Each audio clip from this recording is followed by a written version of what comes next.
For the last 30 years, this tunnel has led to the African veldt, but today, the veldt is changing a little bit. It will become the African Journey. We're in the middle of a $10.5 million capital campaign and construction project to completely convert the 28-acre African veldt to African Journey. Let's go see what's going on. Hey, if it looks a little rough over here, that's because we're in the middle of a construction zone, but the old boardwalk is open to the African village where you can see giraffes, leopards, monkeys, and more. What's more? Oh, how about giant yellow caterpillars? Over there. Giant yellow caterpillar and an orange bobcat. Did I say that with enough feeling?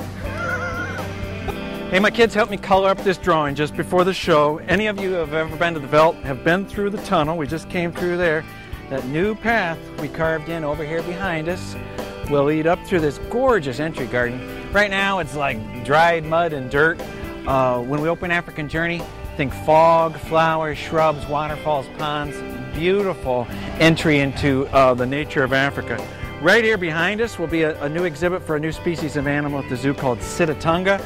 They're a hoofstock, a deer-like animal that lives in the swamps of Africa, have these big old wide feet so they don't sink in the mud. On around the corner here, a Marsh Adventure walk with wading birds. Down across the lake where we'll see some giant great African pelicans. Up this hill into the Kopis. These are big rock outcroppings where visitors will see hyenas and lions and dik-diks and honey badgers and servals and all kinds of critters from the African savanna. On up to the African village and around to the giraffe feeding deck. We'll allow public feeding of giraffes. You know, you've seen it here on Zoo to You, but when African Journey opens, come out to the zoo and you will have an opportunity to feed giraffes, which people absolutely love. Back along a brand new boardwalk, sometimes on the ground, sometimes off the ground, through a zebra research station. We'll hide cameras out on the veldt.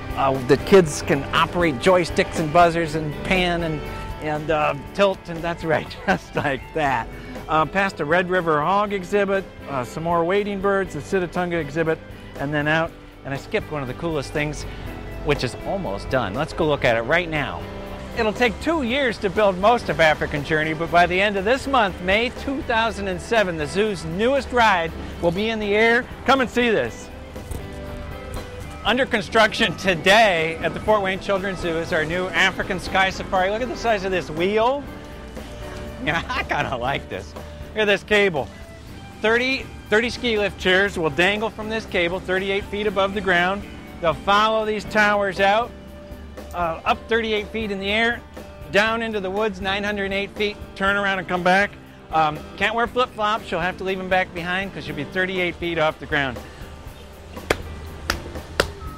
These skyride towers were set just last Friday, and today they're pulling this thick steel cable, actually 1,800 feet long, goes out around another big wheel at the other end, comes back as visitors fly 38 feet above the ground.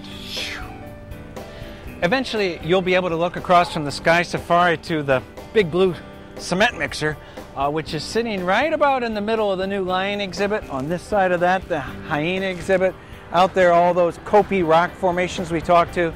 A path winds down right across this lake and connects all that together. So whether you walk or whether you fly 38 feet above the ground, you're going to have a new African Journey. The zoo's African veldt was built in 1976, and in its day, it was pretty innovative. One of the first zoo exhibits in the country that included a ride through the exhibit and a mixed species exhibit. You know, you had zebras and ostrich and wildebeest all out there all mixed together. In the past 30 years, though, we've learned to do things a little different, a little better at our zoo, a little different and better at other zoos. And what African Journey does is take all the lessons we've learned and our colleagues have learned, put them together, and create a much, much better experience for the visitor. People will see more animals, they'll get closer to them, they'll have more fun, they will learn a lot more about Africa. Yes, they will. One of the things we heard from visitors in the African veldt was the animals are too far away, we can't see enough stuff. So we've designed African Journey to kind of alternate the long open views of the savannah with new views of animals right close up. You'll get 2 inches away from our African lion through 2 inches of glass. You'll be right over the fence from our hyenas. You'll get to hand feed a giraffe. At feeding time, you may get to help feed our great white pelicans.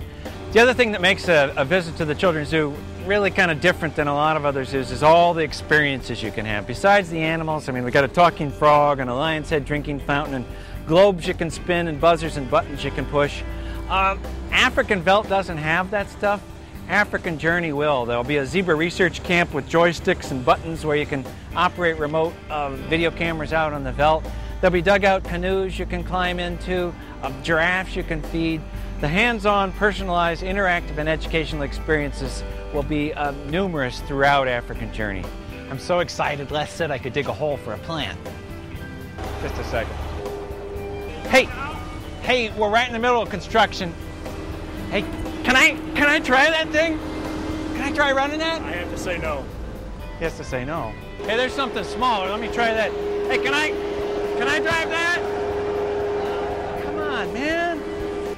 Hey, Les, is there any way I can help build Africa? Yeah. What's this? Post hole digger?